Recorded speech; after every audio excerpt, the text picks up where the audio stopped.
तो आज हमारा पहला चैप्टर है द लिविंग वर्ल्ड। तो देखो ये बायो का पहला चैप्टर है, बॉटनी का पहला चैप्टर है। तो इसे हम आज पूरा कवर करने वाले हैं इसी एक ही वीडियो में।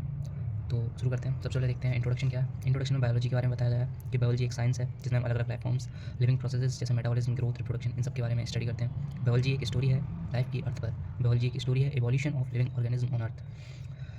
जो अपना लिविंग वर्ल्ड है वो अलग अलग डाइवर्सिटी है उनसे मिलकर बना हुआ है। मतलब जो लिविंग ऑर्गेनिज्म है वो एक ही तरह के नहीं है, अलग अलग स्पीसीज़ हैं जो मिलकर एक डाइवर्सिटी बनाती हैं। तो जो हमारा लिविंग वर्ल्ड है वो बहुत डाइवर्स है, ठीक है।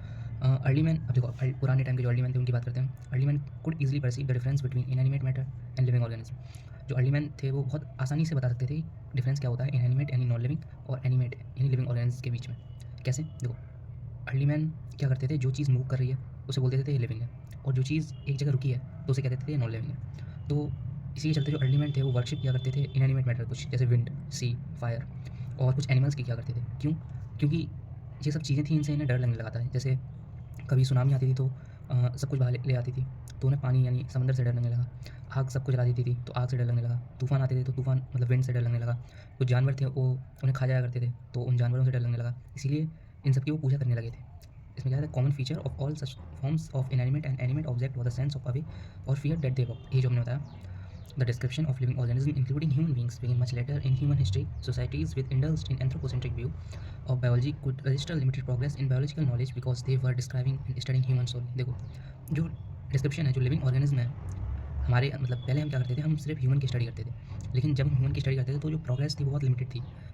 तो धीरे धीरे हमने जो और भी लिविंग ऑर्गेनिज्म है उन्हें अपनी स्टडी में शामिल किया, जिससे हम आगे चल के प्रोग्रेस कर पाए। और इसमें लिखा है, देखो, लिमिटेड प्रोग्रेस कर पाए थे हम क्योंकि सिर्फ हम ह्यूमन की स्टडी करते थे। एंथ्रोपोसेंट्रिक व्यू मतलब study of human system and monumental description of life forms brought in. Out of necessity, detailed system of identification, nomenclature, classification and human starts describing living things in scientific way. अब देखो systematic और monumental description आया, जिसमें हमने एक detail system बनाया, जिसमें हमने आइडेंटिफिकेशन किया, नोमेनक्लेचर किया और क्लासिफिकेशन किया उस लिविंग ऑर्गेनिज्म का, और फिर अलग अलग ग्रुप बनाए उनमें रख दिया। आगे पढ़ेंगे हम तीनों पढ़ेंगे पूरा। द बिगेस्ट स्पिन ऑफ का मतलब होता है outcome. The biggest spin of such studies, मतलब इनका आउटकम क्या था इन सब स्टडीज़ का। देखो, पहले तो हमें पता चला कि ये जो लिविंग ऑर्गेनिज्म है वो एक दूसरे से सिमिलरिटी शेयर करते हैं। हॉरिजॉन्टली मीन्स जो एग्जिस्ट करते हैं उन ऑर्गेनिज्म के बीच में, और वर्टिकली जो ऑर्गेनिज्म एग्जिस्ट करते थे यानी इवोल्यूशनरी सीक्वेंस में, ठीक है। तो इन दोनों के बीच में एक रिलेशनशिप होता है जिसे आगे देखेंगे हम डीएनए उसमें देखेंगे।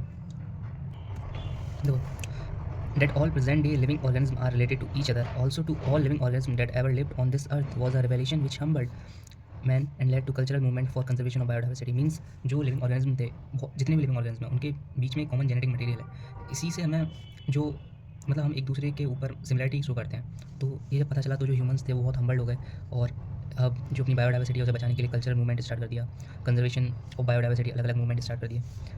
ये चीज़ में बताई गई है। All living organism present past future are link to one another by sharing of common genetic material. Means जो लिविंग ऑर्गेनिज्म है उनका प्रेजेंट पास्ट फ्यूचर ऑर्गेनिज्म का एक कॉमन जेनेटिक मटेरियल से लिंक करता है। लेकिन जो ये जेनेटिक मटेरियल है इसकी जो डिग्री है वो वेरी करती है। इस चैप्टर में क्या देखेंगे हम, डिस्क्रिप्शन देखेंगे, क्लासिफिकेशन देखेंगे, एनिमल्स और प्लांट्स देखेंगे एक टेक्सोनोमिस्ट पर्सपेक्टिव से। मीन्स एक टेक्सोनोमिस्ट कैसे देखता है एनिमल्स और प्लांट को, उसके पर्सपेक्टिव से हम देखेंगे। मीन्स हम एक टेक्सोनोमिस्ट की तरह इस चैप्टर को पढ़ेंगे। The living world is wonderful. The living world resides in extra ordinary habitats. Habitats क्या होता है, प्लेस जहाँ पर ऑर्गेनिज्म लिव कर मतलब रहते हैं, in which we find living organism. अब देखो लिविंग ऑर्गेनिज्म कहाँ हो सकते हैं, cold mountains, deciduous forest, oceans, fresh water lakes, desert, hot springs. मतलब हमें स्पीशलाइज कर देते हैं कि कहाँ कहाँ लिविंग ऑर्गेनिज्म रहते हैं। The beauty of developing horses, of the migrating birds, the value of flowers और the attacking shark evokes and deep sense of wonder. ये चीज़ बताई गई है इस फोटो में। The ecological conflict and corporation among members of population, among population of a community और even a molecular traffic inside cell makes a deeply reflect on what in need of life. The question has to इम्प्लिक्ट। देखो, अब छोटे छोटे conflict होते रहते हैं, जैसे दो स्पीसीज़ के बीच में हो गया, या दो पॉपुलेशन अलग अलग स्पीसीज़ के बीच में हो गया, या जो एक सेल है उसके अंदर जो मॉलिकुलर ट्रैफिक मतलब जो उसके अंदर केमिकल रिएक्शन होते हैं वो हमें सोचने में मजबूर कर देते हैं कि लाइफ है क्या। दो क्वेश्चन बनते हैं। पहला क्वेश्चन होता है what is the purpose of life. देखो, पहला क्वेश्चन होता है व्हाट इज़ लिविंग, मतलब लिविंग क्या है। और दूसरा होता है what is purpose of life, मतलब पर्पस क्या है लाइफ का। तो पहला हम एक हम साइंस के स्टूडेंट है इसीलिए हम पहला क्वेश्चन देखेंगे व्हाट इज़ लिविंग, और जो दूसरा है वो थोड़ा फिलोसॉफिकल है तो उसे हम इग्नोर करेंगे इस चैप्टर में, ठीक है। अब हम देखते हैं सबसे जो अपना क्वेश्चन है उसका, what is living? When we define living, we conventionally look for the distinctive characteristics exhibited by living: growth, reproduction, ability to sense environment, mount a switchable response come to our mind immediately as unique feature of living organism. One can add few more features like metabolism, ability to self-replicate, self-organize, interact, and emergence to this list. तो ये चीज़ बताइए living organism क्या है जो हम पुराने time से मानते हैं कि जो चीज़ ग्रोथ करती है, प्रोड्यूस करती है, एनवायरनमेंट को सेंस कर सकती है और रिस्पॉन्स दे सकती है अपने माइंड में। यही यूनिक फीचर होते हैं लिविंग ऑर्गेनिज्म के। और कुछ और भी फीचर जैसे मेटाबॉलिज्म और रेप्लिकेट करना सेल का, सेल्फ ऑर्गेनाइज, इंटरेक्ट करना, इमर्जेंस करना, ये सब प्रॉपर्टीज़ हैं लिविंग की, ये सब बताया गया इसमें। तो कुछ प्रॉपर्टीज़ हैं वो देखते हैं। Growth is an irreversible permanent increase in size of an organ or its part or even of an individual cells. Increase in mass and increase in number of individual are twin characteristic of growth. Means growth क्या है? जो irreversible का मतलब होता है जो वापस नहीं हो सकता ऐसा प्रोसेस। तो ये ग्रोथ एक ऐसा प्रोसेस है जो एक बार हो गया तो वापस नहीं हो सकता, मतलब बैक नहीं जा सकता। वो क्या है? परमानेंट इंक्रीज़ है किसी ऑर्गन का बढ़ना, किसी पार्ट का बढ़ना, एक इंडिविजुअल सेल में, मतलब एक ह्यूमन बॉडी में किसी ऑर्गन का बढ़ना, उसके किसी पार्ट का बढ़ना या उसकी एक सेल का बढ़ना, इसको हम ग्रोथ कहेंगे। ग्रोथ क्या है? Increase in mass, increase in number of individual is said to be twin characteristic. दो कैरेक्टरिस्टिक है ग्रोथ की, मास का बढ़ना और नंबर इंडिविजुअल का बढ़ना। रिप्रोडक्शन क्या है? Multicellular organism reproduction refers to the production of progeny processing feature more or less similar to those of parents in variable and implicity means absolutely we referred for sexual reproduction means multicellular organism reproduce करते हैं। reproduction means progeny का मतलब होता है of spring means अपने progeny को form करना, जो ज़्यादा सिमिलर हो सकता है, लेस सिमिलर हो सकता है उसके पेरेंट्स के एस्पेक्ट में, जो हम 12th में देखेंगे पूरा। ऑर्गेनिज्म रिप्रोड्यूस ए सेक्शुअल मीन्स ऑल्सो, मतलब ऑर्गेनिज्म ए सेक्शुअल भी रिप्रोड्यूस करते हैं। जैसे फंजाई हो गया जो ए सेक्शुअल स्पोर्स में रिप्रोड्यूस करता है, जिसे हम चैप्टर 2 में देखेंगे अपने बायोलॉजिकल क्लासिफिकेशन में। सेलुलर ऑर्गेनाइजेशन का मीन्स होता है कि एक ऑर्गेनिज्म कैसे बना है। सेल एक बेसिक यूनिट है लाइफ की। All living organism are composed of living cells. जितने भी लिविंग ऑर्गेनिज्म है वो लिविंग सेल्स से बने हैं। Some are composed of single cell and are called unicellular organism, while other like us composed of many cells are called multicellular. देखो ये तो ईजी है, ठीक है, सिंपल। मेटाबॉलिज्म क्या होता है? जितने भी केमिकल रिएक्शन अपनी बॉडी में हो रहे हैं उसे मेटाबॉलिज्म कहते हैं। एनाबॉलिज्म और कैटाबॉलिज्म, किसी चीज़ का सिंथेसिस होना, किसी चीज़ का ब्रेक होना, उसे हम एनाबॉलिज्म कैटाबॉलिज्म कहते हैं, और इन दोनों का सम मेटाबॉलिज्म होता है। कॉन्शियसनेस मीन्स कोई ऑर्गेनिज्म कितना कॉन्शियस है एनवायरनमेंट के रेस्पेक्ट में, मीन्स एनवायरनमेंट को कैसे सेंस करता है, उसे कैसे रेस्पॉन्ड करता है किसी चीज़ को जो एनवायरनमेंट में हुई है, तो उसी को कहते हैं हम कॉन्शियसनेस। ये फिजिकल, केमिकल, बायोलॉजिकल तीनों तरीके से हो सकती है। Emergent property of life homeostasis. Homeostasis का मीन्स क्या होता है? होमोस्टैटिस कोई भी चीज़ जो आगे चल के बनती है, जैसे जो टिश्यू है, टिश्यू किससे बनता है? ग्रुप ऑफ सेल से। सेल ग्रुप ऑफ सेल्स एक सेल से बनती हैं, तो एक सेल ग्रुप ऑफ सेल्स बनाता है, वो फिर टिश्यू बनाते हैं, टिश्यू एक ऑर्गन बनाता है, ऑर्गन एक ऑर्गन सिस्टम बनाता है। तो यही इमरजेंट प्रॉपर्टी होती है लाइफ की कि अपने आप फॉर्म होती हैं चीज़ें, ठीक है। तो जो प्रॉपर्टीज ऑफ टिश्यू है, जैसे टिश्यू बन रहा है तो जो टिश्यू की प्रॉपर्टीज़ है वो एक सेल में प्रेजेंट नहीं होती, फिर भी टिश्यू बन जाता है, समझ रहे हो? तो यही इमरजेंट प्रॉपर्टीज़ होती हैं। वहीं जो होमोस्टैटिस होती है, सेल्फ रेगुलेशंस का मतलब होता है ability to maintain body stable internal environment despite changes in external condition. Means हम अपनी बॉडी को कैसे मेंटेन कर सकते हैं एक एनवायरनमेंट में, वही होमोस्टैटिस होता है। एडेप्टेशन क्या होती है? एडेप्टेशन किसी जगह पर हम एडप्ट हो जाएँ, उसकी सराउंडिंग को एडप्ट कर लें और वहीं पर रहने लगें, तो उसे हम कहेंगे एडेप्टेशन, ठीक है। देखते हैं diversity in the living world.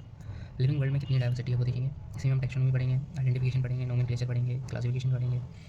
तो बहुत अच्छा टॉपिक है, बहुत इंटरेस्टिंग टॉपिक है और बहुत अच्छा टॉपिक है यार, मतलब याद नहीं करना होता, अपने आप समझ में आ जाता है। तो देखो हम अपने चारों तरफ देखेंगे तो हम एक बहुत बड़ी डाइवर्सिटी, मतलब वैरायटी देखेंगे लिविंग ऑर्गेनिज्म की। जैसे एक पॉटेड प्लांट में वो वाले चाहे वो इंसेक्ट, बर्ड्स, हमारे जो पेट्स एनिमल्स होते हैं वो, और भी अदर एनिमल और plant, they are also several organism that you can not see with naked eye, जो अपने माइक्रो ऑर्गेनिज्म होते हैं उन्हें हम नेक्ड आई से नहीं देख सकते, तो वो भी हमारी सराउंडिंग में होते हैं लेकिन हम देख नहीं सकते उन्हें। If you were increase the area of observation, देखो जितना हम एरिया बढ़ाएंगे उतने हमें जो स्पीसीज़ हैं वो दिखेंगी। मीन्स स्पीसीज़ एरिया के ऊपर डिपेंड करती हैं, जितना ज़्यादा एरिया होगा उतनी ज़्यादा स्पीसीज़ डाइवर्सिटी होगी, ठीक है। अब देखो कोई एरिया हमने विजिट किया, तो जैसे हमने एरिया विजिट किया 1 जनवरी को, फिर हम चले गए दूसरा एरिया विजिट करने 2 जनवरी को, फिर हम वापस आए 8 जनवरी को। जो पुराना एरिया होगा उसमें भी और भी अलग स्पीसीज़ होंगी। पहले जैसे हमने विजिट किया 4 स्पीसीज़ निकली, इसमें 5 निकली, तो जब दूसरी बार विजिट करेंगे तो 4 निकल सकती हैं, लेकिन 4 से ज़्यादा भी आ सकती हैं, और भी अलग अलग स्पीसीज़ बनती रहती हैं, वो आ गई होंगी, नई नई स्पीसीज़ देखने को मिलेंगी। तो यही चीज़ बताई गई है। Each different kind of plants, animals और ऑर्गेनिज्म दैट यू सी, उसे हम स्पीसीज़ कहते हैं। तो देखो अब स्पीसीज़ की बात हुई है तो ये नंबर याद रखना कि जो हमारा वर्ल्ड है उसमें कितनी स्पीसीज़ हैं, ये एस्टिमेट वैल्यू है, तो 17 से 18 लाख के बीच में स्पीसीज़ रहती हैं हमारे पूरे वर्ल्ड में, ठीक है। बायोडाइवर्सिटी क्या है? Occurrence of number and types of organism present on earth is called biodiversities. Means occurrence of number, कितने टाइप के ऑर्गेनिज्म अर्थ पर प्रेजेंट हैं उसे हम बायोडाइवर्सिटी कहेंगे। अब टर्म आता है अपना टैक्सोनॉमी। देखो टैक्सोनॉमी होता है क्या? पहले देखो मिलियंस ऑफ प्लांट्स और एनिमल्स इस वर्ल्ड में है, हमें पता है। हम उन प्लांट और एनिमल को अपने लोकल एरिया में अपने नाम से जानते हैं, मतलब जैसे हमारे देश में, जैसे इसमें कैट का एग्जांपल है, तो हमारे देश में बिल्ली कहा जाता है तो कहीं कैट कहा जाएगा, इधर देखो रशिया में कॉट कहा जाता है, तो अलग अलग जगह उस और एक जो स्पीसीज़ है उसे अलग अलग नाम से बुलाया जाता है। तो हमें एक ऐसा कह सकते हैं हम एक ऐसा सिस्टम डेवलप करना पड़ेगा जिसमें हम एक दूसरे से ईजिली वे में कम्युनिकेट कर सकें और एक दूसरे को जो इन्फॉर्मेशन है वो अच्छी तरह पहुँचाई जा सके और एक दूसरे को समझ में आनी चाहिए। तो यही इसीलिए हमें टैक्सोनॉमी की ज़रूरत पड़ी कि हम एक एक ऐसा सिंगल सेट ऑफ लैंग्वेज बनाएं जिसमें हम जितनी भी स्पीसीज़ हैं उनका नाम उन्हें नाम दे सकें, उन्हें आइडेंटिफाई कर सकें, उन्हें क्लासीफाई कर सकें, जिससे हमारी जो स्टडी है वो बहुत अच्छी तरह होगी। ठीक है, तो हम देखते हैं टैक्सोनॉमी क्या है। टैक्सोनॉमी टेक्सिस का मीन्स होता है अरेंजमेंट, नॉमोस का मतलब होता है लॉ। तो टैक्सोनॉमी है क्या? ए.पी. डे कैंडोले ने दी थी अपनी book theories of elementary botany में। तो क्या है taxonomy? Branch of dealing with identification, nomenclature, classification of organism is called taxonomy. Taxonomy के कुछ पॉइंट हैं, इन तीनों को हम एक करके देखेंगे। पहला आइडेंटिफिकेशन। आइडेंटिफिकेशन क्या होता है? जैसे ऑर्गेनिज्म को हम आइडेंटिफाई करते हैं कि ये कुत्ता है, ये बिल्ली है, इस तरीके से ये अमीबा है, यूग्लिना है, पैरामीशियम है, फ्रॉग है, बैक्टीरिया है, प्लांट है। तो आइडेंटिफाई करते हैं, एक ऐसा प्रोसेस जिसमें हम ऑर्गेनिज्म को रिकॉग्नाइज करते हैं ऑलरेडी नोन ऑर्गेनिज्म से और फिर उसे एक टैक्सोनॉमिक ग्रुप में रखते हैं, उसी को कहते हैं आइडेंटिफिकेशन। दूसरा है नोमेनक्लेचर। क्या होता है नोमेनक्लेचर? हम सिंपल है कि नामकरण करते हैं, हम नेम देते हैं जो यूनिवर्सली फॉलो हो जाए, मतलब यूनिवर्सली एक्सेप्टेड हो और पूरा यूनिवर्स उसे फॉलो करे, तो इसी को हम नोमेनक्लेचर कहते हैं। बायोनॉमिकल नोमेनक्लेचर जो कार्लस लिन्स ने दिया था वो है, जैसे मैंगो को हम मैंगी फेरा इंडिका कहते हैं। तो देखो, बायोलॉजिस्ट यूनिवर्सली एक्सेप्टेड, मतलब biologist follow universally accepted principle to provide scientific names to known organism. ठीक है, देखते हैं बायोनॉमिकल जो नोमेनक्लेचर है उसमें क्या है। दो कंपोनेंट है, एक जेनेरिक नेम है, एक स्पेसिफिक एपिथेट है। जो सिस्टम है क्या बताता है, ये दो कंपोनेंट प्रोवाइड करता है जिसे हम बायोलॉजिकल नोमेनक्लेचर कहते हैं, सॉरी बायोनोमियल नोमेनक्लेचर कहते हैं। द नेमिंग सिस्टम, जो ये नेमिंग सिस्टम था उसे वो कार्लस लिनस ने दिया था और इसे आज जितने भी बायोलॉजिस्ट हैं वो फॉलो करते हैं। जो नेमिंग सिस्टम है एक टू वर्ड जो फॉर्मेट है वो कन्वीनियंट है, मीन्स टू वर्ड सिस्टम कह सकते हैं वैसे। और कुछ एग्जांपल देखते हैं, जैसे हम मैंगो प्लांट को हम साइंटिफिक जो नेम है मैंगो प्लांट का उसे कहते हैं मैंगी फेरा इंडिका।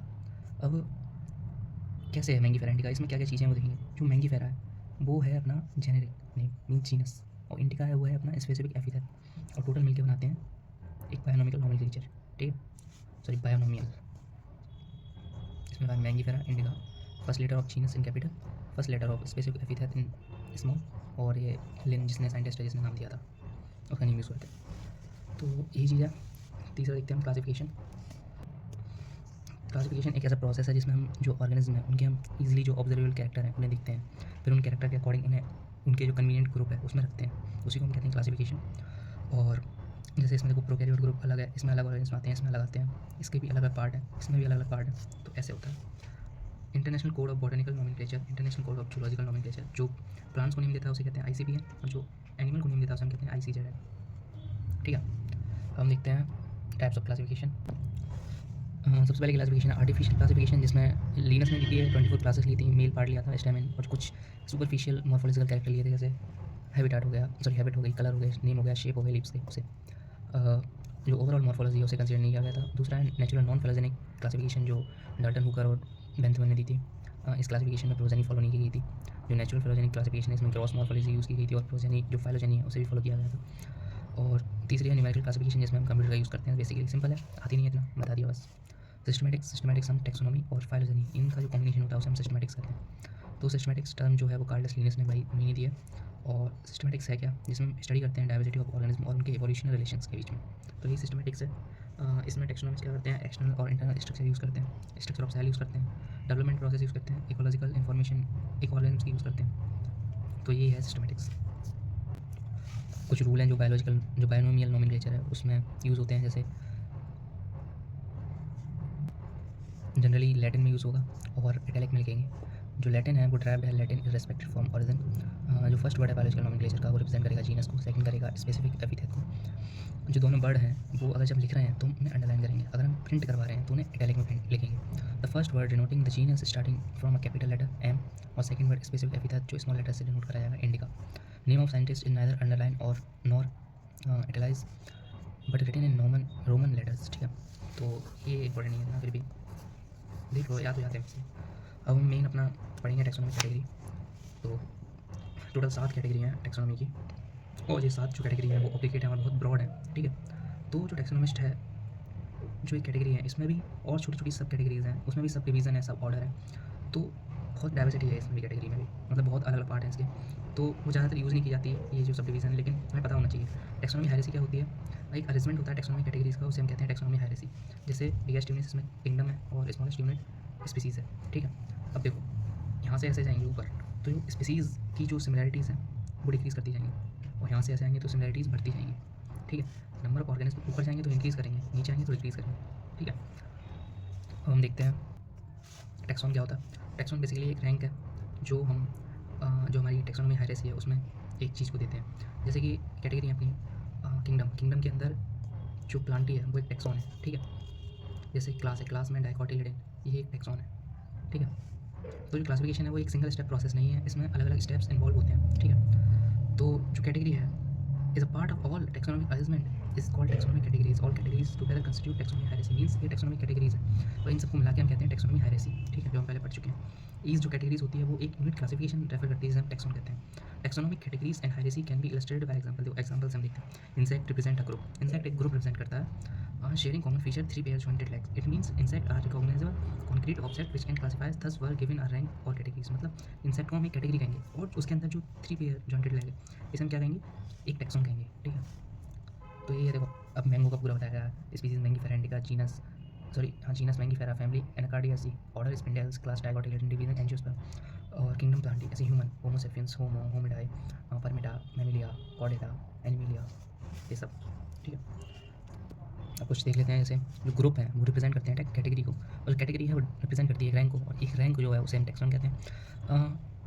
ये जो चीज़ मैंने पहले बताई वही है। टैक्सोनॉमी ग्रुप या कैटेगरीज हैं वो मॉर्फोलॉजिकल जो एग्रीड है वो अलग अलग ग्रुप में हमने जो लिविंग ऑर्गन्स में उनके ऊपर डिपेंड करते हैं। ठीक है, तो जो टैक्सोनॉमी कैटेगरीज हैं टोटल कितनी है अपने पास। किंगडम है, फाइलम, देखो फाइलम एनिमल के लिए यूज़ होगी, और डिवीजन प्लांट्स के लिए यूज़ होगी, क्लास, ऑर्डर, फैमिली, जीनस, ये 7 मेन कैटेगरीज हैं ब्रॉड। तो एक एक करके इन सबको पढ़ते हैं। तो इसमें क्या लगा है, this helps in identifying similarity dissimilarities among individual and same kind, ये सब तो ऐसे ही है। ठीक है, अब देखो डिवीजन जो सफिक्स है वो क्या यूज़ होगा, फाइटा, क्लास है उसमें ऑप्सिटा या फाइसी, ऑर्डर है उसमें एल्स, और फैमिली है उसमें एसी, और कोई सफिक्स नहीं है जीनस स्पीसीज और किंगडम के लिए।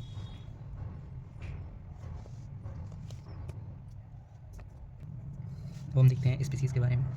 तो स्पीसीज़ क्या है, एक स्मॉलेस्ट ग्रुप है, मतलब फर्स्ट ग्रुप है, और एक स्मॉलेस्ट टैक्सोनॉमिक कैटेगरी है जिसमें जो ऑर्गेनिज्म है वो फंडामेंटली सिमिलर होते हैं और एक दूसरे से बहुत ज़्यादा सिमिलरिटीज शो करते हैं। जैसे एग्जांपल हो गया अपना मैंगो को मैंगीफेरा इंडिका कहते हैं, पटेटो को सोलोनम टर्बोसम कहते हैं, ब्रिंजल को सोलोनम मिलोंगिना कहते हैं, मकई को सोलोनम निगुम कहते हैं, और लॉइन को पेंथ्रा लियो कहते हैं, टाइगर को पेंथ्रा टिग्रिस कहते हैं, लेपर्ड को पेंथ्रा पैडस कहते हैं, ह्यूमन को होमो सेपियंस कहते हैं, और भी हैं एस्टिवियम सटाइवम, शायद ऑनियन को कहते हैं मे बी, या गार्लिक को कहते हैं, आइपोनियम बटाटस, स्वीट पोटैटो को कहते हैं। तो एक नहीं बहुत सारे हैं, अभी तो इतने देख रहे हैं। तो जो इंडिका है सोलोनम टर्बोसम में, जो टर्बोसम है, मिलोंगिना है, निगुम है, लियो टिग्रिस पैडस सेपियंस है, ये क्या है, ये स्पीसीज़ को रिप्रेजेंट करता है। ठीक है, अब जो जोन रहे हैं उन्होंने एक कंसेप्ट ऑफ स्पीसीज़ दिया था, एक टर्म प्रपोज की, उसके बाद biological concept of species Ernest Mayr ने दिया था, जिसने डार्विन ऑफ 20th सेंचुरी भी कहते हैं। तो इन्होंने बताया था कि जो बायोलॉजिकल स्पीसीज जो प्रोजेनी मतलब जो बहुत ज़्यादा फर्टाइल होगी, नेचुरली इंटरब्रीड करेगी, उसे हम बायोलॉजिकल स्पीसीज कहेंगे, उसमें उन मेंबर्स को हम बायोलॉजिकल स्पीसीज कहेंगे। सिंपल ये सब चीज़ें बताएंगे, ये ज़्यादा इंपॉर्टेंट नहीं है ना आ रहा है। अब आती है जीनस। जीनस क्या है, देखो सोलोनम क्या आ रही थी, निरगुम, टर्बोसम, मिलोंगिना, ग्रुप ऑफ स्पीसीज को हम जीनस कहेंगे, मतलब रिलेटेड स्पीसीज़ को हम जीनस कहेंगे। जैसे पेंथ्रा में पेंथ्रा पैडस, ट्रियो, टिग्रिस, ये सब आते हैं। यही फैमिली को जो ग्रुप ऑफ रिलेटेड जेनेरा है उसे हम फैमिली कहेंगे। ठीक है, जैसे फेलिडाई फैमिली में दोनों आते हैं, फेलिस यानी जो कैट की फैमिली है वो भी, और पेंथ्रा की इसकी फैमिली है वो भी। और देखो सोलोनेसी एक फैमिली है जिसमें सोलोनम, धतूरा और ये सब आते हैं। ऑर्डर जिसमें रिलेटेड फैमिलीज आती हैं, जैसे पॉलीमोनियल्स जिसमें कॉन्वोलेसी और सोलोनेसी आती है। कार्निवोरा जिसमें हम डॉग, जिसमें डॉग कौन सी फैमिली में, कैनेडाई और फेलिडाई, ये दोनों फैमिली आती हैं। और परमिटा में होमिडाई ह्यूमन की फैमिली आती है। ठीक है, अब पढ़ते हैं क्लास। क्लास क्या है, एक रिलेटेड ग्रुप है एक रिलेटेड ऑर्डर का, जैसे मैमिलिया में आता है कार्निवोरा और परमिटा, वहीं डाइकोटिलिडन में आते हैं स्पिंडल्स और पॉलीमोनियल्स। ठीक है, फाइलम या डिवीजन, देखो फाइलम प्लांट के लिए यूज़ होगा, एनिमल के लिए यूज़ होगा, और डिवीजन प्लांट के लिए यूज़ होगा। फाइलम में क्या है, फिशेस, एम्फीबियंस, रेप्टाइल्स, बर्ड्स, ये सब हम एनिमल किंगडम में पढ़ेंगे। जैसे कॉर्डेटा में फाइलम यूज़ होगा, फिस्कस, इसे हम पारम के नाम से याद कर सकते हैं। Amphibia, reptiles, apps, Mammalia, angiosperm में डाइकोटिलिडन, मोनोकोटिलिडन। किंगडम हम पूरा अलग से देखेंगे जिसमें पूरा ग्रुप होता है। ठीक है, इसको हम किंगडम कहते हैं। ये कुछ टर्म है जो हमें याद होनी चाहिए। House fly Musca domestica, biological name है genus Musca, Muscidae, Diptera, Insecta, Arthropoda, wheat, प्रिस्टियम, aestivum, Triticum, Poaceae, Poales, monocotyledon, angiosperm. तो पोइसी पोल्स ऐसे याद कर सकते हैं, आसान है। ठीक है, तो यही चैप्टर था अपना, और अगली वीडियो में इसके कुछ MCQ होंगे, मे बी 105 या 100 से ज़्यादा होंगे। ठीक है, तो पूरा चैप्टर कंप्लीट हो जाएगा अपना, अभी हो चुका है। अब क्वेश्चन सॉल्व कर लेंगे तो और ज़्यादा अच्छी तरह कंप्लीट हो जाएगा चैप्टर अपना। तो ठीक है।